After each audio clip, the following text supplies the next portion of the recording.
జై గురుదత్త. శ్రీ గురుభ్యో నమ. అందరికీ నమస్కారం. అనంత భక్తి ఛానల్కి స్వాగతం. ఆ దత్తాత్రేయుని కృపాకటాక్షములు మనందరి మీద ఉండాలని కోరుకుంటూ శ్రీ గురు చరిత్రలోని జ్ఞానకాండమునందు బ్రహ్మహత్యా దోష పరిహారము, ప్రేత జనని శోకము అనే 20 అధ్యాయంలోని 2వ భాగాన్ని మనం ఈరోజు పారాయణ చేసుకుంటున్నాం. ఇంతకుముందు భాగంలో బ్రహ్మపిశాచాన్ని అడ్డుకొని శ్రీ గురుదేవులు నిన్ను తీవ్రంగా శిక్షించి తీరతాను అని పలికారు. శ్రీ గురునాథుల మాటలకు భీతి చెందినటువంటి ఆ బ్రహ్మపిశాచము తల యొగ్గి నమస్కరించి ఇలా పలికాడు. స్వామి, మీ పాదాలను దర్శించి తిని మిమ్మల్నే ఆశ్రయించుచున్నాను. దయతో నన్ను ఉద్ధరింపము. ప్రభు, ఏ విధముగా నేను ఉద్ధరింపబడదనో అందుకు తగిన విధానాన్ని మీరు నన్ను శాసించండి. మీ శాసనానికి నేను తల వంచి తప్పక అంగీకరిస్తాను. మీరు ఏం చెప్తే అది చేస్తాను అన్నాడు. అంతటా శ్రీ గురుమూర్తి మళ్ళీ ఆ బ్రహ్మపిశాచంతో ఇలా అన్నాడు. ఈ బ్రాహ్మణ వనిత భక్తిపూర్వకంగా విధి విధానంగా నీకు సద్గతి కలిగేటటువంటి మార్గాన్ని సుగమం చేస్తుంది. దానికి తగ్గట్లుగా ఉత్తర కర్మలను కూడా చేస్తుంది. తద్వారా నీకు సద్గతి కలుగుతుంది అని చెప్పి బ్రాహ్మణ స్త్రీతోటి ఇలా అన్నాడు. అమ్మా, నీ వద్ద ఎంత ద్రవ్యం అయితే ఉందో దాంతో నువ్వు 10 రోజులు కర్మను చేయి. అంతేకాకుండా అతని పేరుతోటి అష్టతీర్థాలయంతో కూడా స్నానం చేయి. ఇప్పటి నుంచి ఈ రోజు మొదలుకొని 7 రోజులు నిత్యం ఈ మేడి చెట్టుకు జలంతో అభిషేకం చేయి. దాంతో నీ బ్రహ్మహత్యా దోషము వెంటనే నశిస్తుంది. అప్పుడు నీకు పూర్ణాయుష్యం గల సంతానం కూడా కలుగుతుంది అని చెప్పి శ్రీ గురుమూర్తి అదృశ్యుడయ్యాడు. అంతటా ఆ బ్రాహ్మణ స్త్రీ ఆశ్చర్యంతో మనసులో ఎంతమాత్రం ఏమరపాటు వహించకుండా శ్రీ గురుమూర్తిని వారి కృపచేత జ్ఞాన దృష్టితో చూసింది. శ్రీ గురుమూర్తి ఆజ్ఞను అనుసరించి అన్ని కార్యక్రమములను 10 రోజుల పాటు అత్యంత భక్తితో ఆచరించింది. దానివల్ల ఆమెకు బ్రహ్మహత్యా దోషం తొలగిపోయి ఆ బ్రాహ్మణకు కూడా పిశాచి జన్మం నశించి సద్గతి లభించింది. మరుసటి రోజున స్వప్నమున శ్రీ గురునాథుడు ప్రత్యక్షమై మహాప్రసాదంగా 2 నారికేళ ఫలాలను ఆమె ఒడిలో వేసి ఇలా చెప్పాడు. అమ్మా, నీవిక చింతింపవలదు.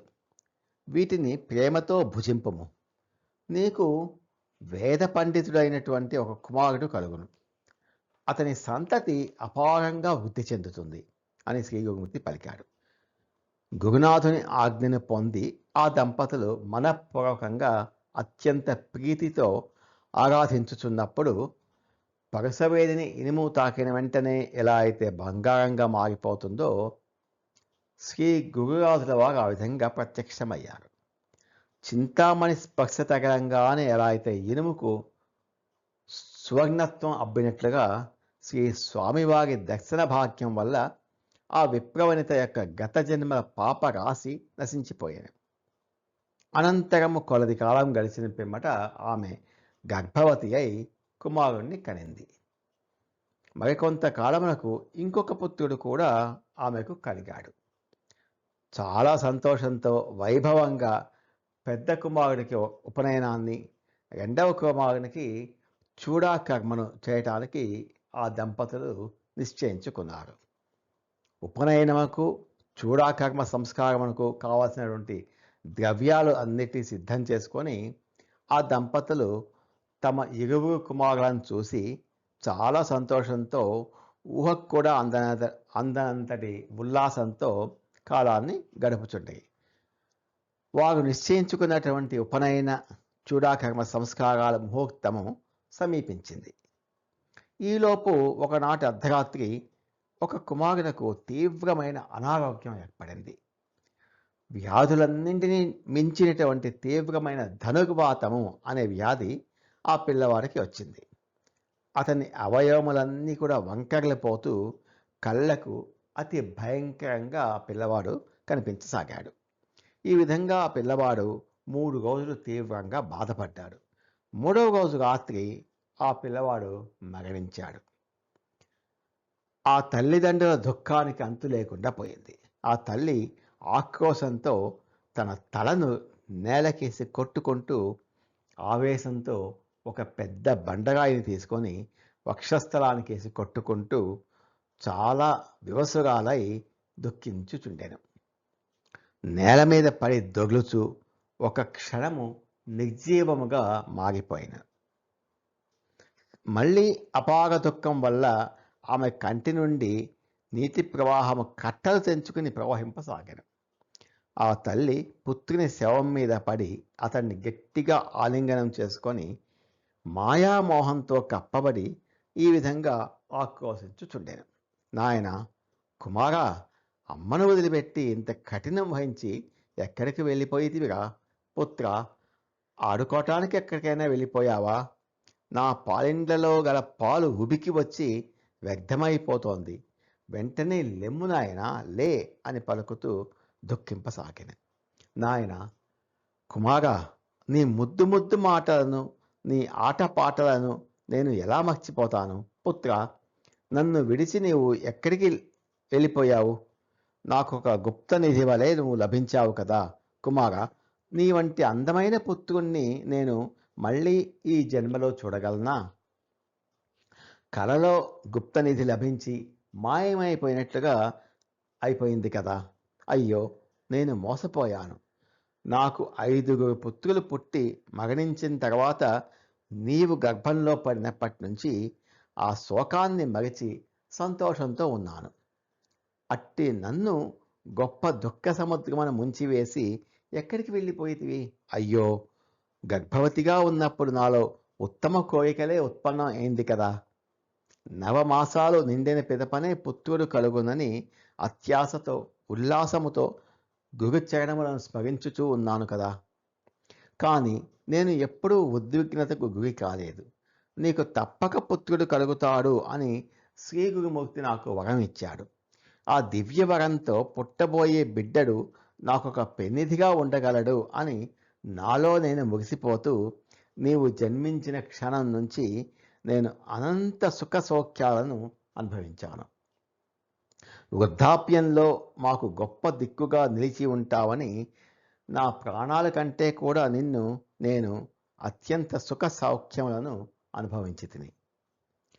వృద్ధాప్యంలో మాకు గొప్ప దిక్కుగా నిలిచి మమ్ము రక్షించదవని నా ప్రాణాల కంటే అధికమైన ప్రీతిగా నిన్ను పెంచుకున్నాము. అవసాన కాలమున నీవే మాకు దిక్కని మేము ఎంతయో నమ్మకంతో ఉన్నాము. అయ్యో పుత్ర, మమ్మల్ని వదిలిపెట్టి వెళ్ళిపోవటం ఉచితమా నాయన? నిన్ను మరిచిపోయిన అపారమైన దుఃఖ సాగరమే మళ్ళీ మాకు దిక్కైంది కదా. నిన్ను నమ్ముకొని పంచప్రాణంలో నీ అందే నిలిపి నీవే దిక్కని నమ్ముకున్న మమ్మల్ని వదిలిపెట్టి ఇలా పంచభూతాల్లో కలిసిపోవటం నీకు ఉచితమేనా కుమారా అని ఈ విధంగా అనేక విధాలుగా ఆ తల్లి హృదయ విదారకంగా శోకింపసాగాను. ఇలా ఆమె దుఃఖిస్తూ ఉంటే ఆమె చుట్టూ చేరినటువంటి గ్రామంలోని పెద్దలందరూ ఆమెతో ఇలా చెప్తున్నారు. అమ్మ, నీవు ఇంతగా ఎందుకు దుఃఖించుచుంటివో మాకు ఆశ్చర్యము కలుగుతున్నది. బ్రహ్మలిఖితాన్ని ఎవ్వరూ తప్పించలేరు. దేవదానవులు, ఋషి మునీశ్వరులు కూడా ప్రారబ్ధాన్ని తప్పించుకొనలేకపోయారు. వారికి కూడా ప్రారబ్ధము అనుభవించక తప్పలేదు. నిజానికి బ్రహ్మ రాసినటువంటి లలాట లిఖితాన్ని ఎవ్వరూ మార్చలేరు కదా. భువి నుండి దిగివికి దిగి వచ్చి అవతారాలని ధరించిన హరిహరులు కూడా ఈ లోకంలో స్థిరంగా నిలిచి ఉండలేదు కదా. మనం కేవలం సామాన్యమైన మానవులం. అట్టి ఆ విధంగా నీవు కానీ నీ గర్భంలో జన్మించిన ఈ బాలుడు కానీ స్థిరంగా శాశ్వతంగా ఎలా ఉంటారు అని ఈ విధంగా ఆశ్చర్యపోయినటువంటి పెద్దలందరూ కూడా ఆమెను ఓదారుస్తూ ఆమెకు వాస్తవ స్థితిని గ్రహించినట్లుగా చెప్పసాగారు. ఇంతలో ఆమె మనసులో గతంలో జరిగినటువంటి ఒక సంఘటన తళుక్కన మెరిసింది. దాన్ని అనుసరించి ఆమె ఈ విధంగా అంటోందనమాట. నీకు కలిగిన సంతానము శాశ్వతంగా స్థిరంగా దీర్ఘాయుష్మంతులై ఉండెదరు అని చెప్పి శ్రీ గురుమూర్తి నాకు 2 ఫలాలను ప్రసాదించాడు. అమ్మ, వీటిని నీవు భుజించుము, దీర్ఘాయుష్మంతులైన కుమారులు కలిగెదరు, వారి వల్ల నీ వంశం వృద్ధి పొందగలదు అని చెప్పారు. శ్రీ నృసింహ సరస్వతి గురుదేవులు ఈ భూమిపైన ఎంతయో మహిమాన్వితులు అని గొప్ప ఖ్యాతిని గడించారు.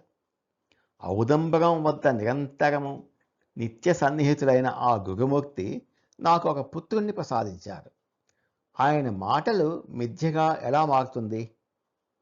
వారు నాకు వరమిచ్చింది ముమ్మాటికి సత్యం. కానీ ఇప్పుడు ఆ మాటలు అసత్యములై వ్యర్థం అయిపోయింది కదా. కావున నేను ఆత్మహత్య చేసుకొని నా పుత్రునితో పాటుగా నా ప్రాణాలను విడుస్తాను అని శ్రీ గురునాథుణ్ణి స్మరించింది. గురుదేవ, మీరు దయాపయోనిధులని, వరద మూర్తులని మీపై దృఢమైన విశ్వాసాన్ని కలిగి ఉన్నాము. మీ మాటలు అక్షర సత్యమని నమ్మినటువంటి నేను మోసగించి నట్టేట ముంచేశారు. మీరు సత్య సంకల్పులు అని నేను దృఢంగా నమ్మాను. అందుకు మీరు గొప్ప విఘాతాన్ని కలిగించారు. ఇక మిమ్మల్ని విశ్వాసఘాతకులు అని చెప్పకుండా నేను ఎలా ఉండగలను? శ్రీ నృసింహ సరస్వతి గురువయ్య, మీకు త్రిమూర్తుల అవతారమే అని నేను నమ్మాను. అటు ధ్రువునికి ఇటు విభీషణునికి మీరు గొప్ప గొప్ప వరాలను ఇచ్చారు. దాన్ని నిజమని ఇప్పుడు ఎలా చెప్పగలను? మీ మాటలను దృఢంగా నేను నమ్మి ఉన్నాను. కానీ నన్ను మీరు ఉపేక్షించారు. మీ పేరుతో నా ప్రాణాలను ఇప్పుడు నేను త్యజించి వేస్తాను. మీ దర్శనార్థంగా అసంఖ్యాకంగా ప్రజలు వస్తున్నారు. వారందరూ మిమ్మల్ని అతి భక్తితో సేవిస్తున్నారు. ఔదంబరములకు ప్రదక్షిణ చేసి మిమ్మల్ని ఆరాధించుచున్నారు. అట్లాగే నేను కూడా మీ మాటని విశ్వసించి మీకు చెప్పినట్లుగా నేను అనుష్ఠించాను. నా అనుష్ఠానానికి గొప్ప ఫలితం లభించింది. ఇక మీ మహిమను కానీ మీ ప్రదేశము కానీ ఎలా విశ్వసిస్తాను? కనుక మీ పేరిటనే మిమ్మల్ని ఉద్దేశించియే నేను నా ప్రాణాలను వదిలిపెట్టేస్తాను. నా జీవితంలో మీరు తీవ్రమైన విఘాతాన్ని కలిగించారు. ఇప్పుడు మిమ్మల్ని ఎవరు భజిస్తారు? వారికి మీ ఎడల విశ్వాసం ఎలా కలుగుతుంది?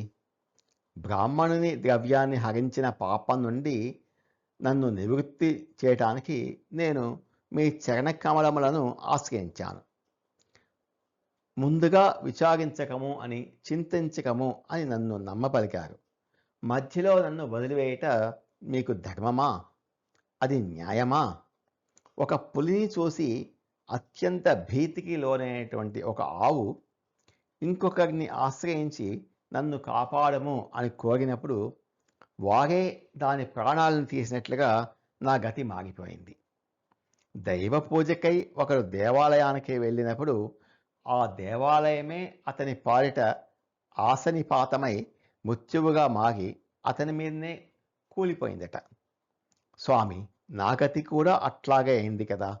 దేవా, నా ప్రాణము వంటి కుమారుణ్ణి మీరు రక్షించలేకపోయారు కదా అని ఆ రాత్రి అంతా కూడా కంటి మీద కునుకు లేకుండా ఆ బాలుని తల్లి చాలా విధాలుగా విలపిస్తూ ఉండింది.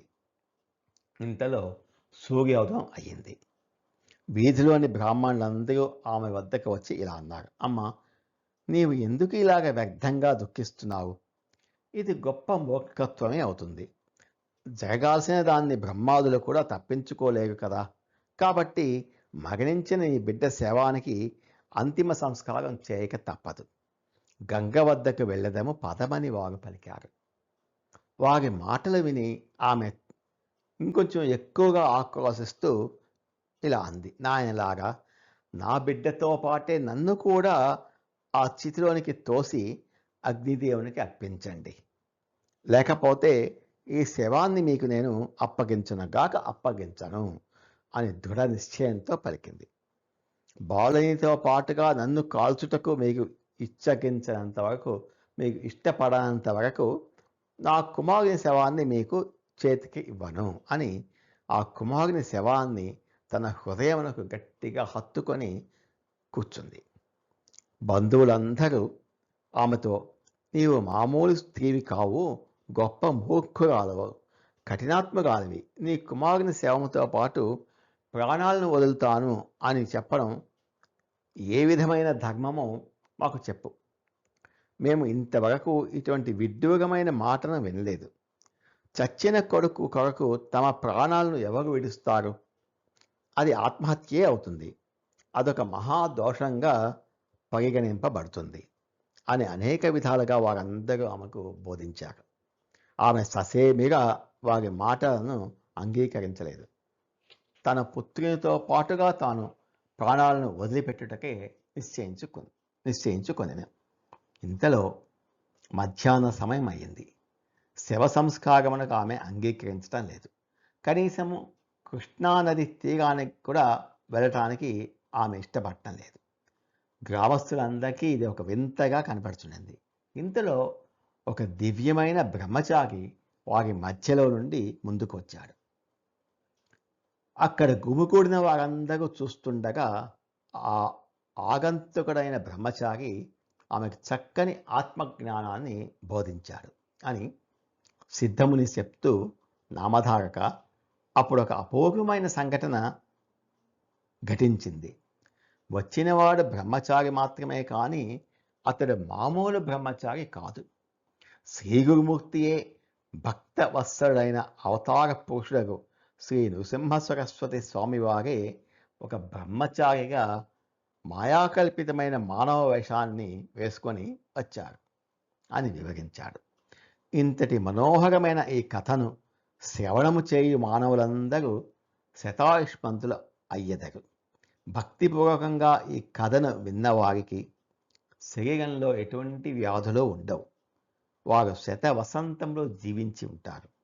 నా మాటలు సత్యం అని నామధారక సంవాదాత్మకమైన శ్రీ గురుచరిత్రను గంగాధర సరస్వతి చక్కగా వివరించి లోకానికి అందించాడు. దీంతో జ్ఞానకాండంలోని బ్రహ్మహత్యా దోష పరిహారము, ప్రేత జనని శోకము అనే 20వ అధ్యాయం సమాప్తం. జయ గురుదత్త. శ్రీ గురుదత్త. నమో భగవతే వాసుదేవాయ. ఏతత్ ఫలం శ్రీ గురుచరణారవిందార్పితమస్తు. స్వస్తి.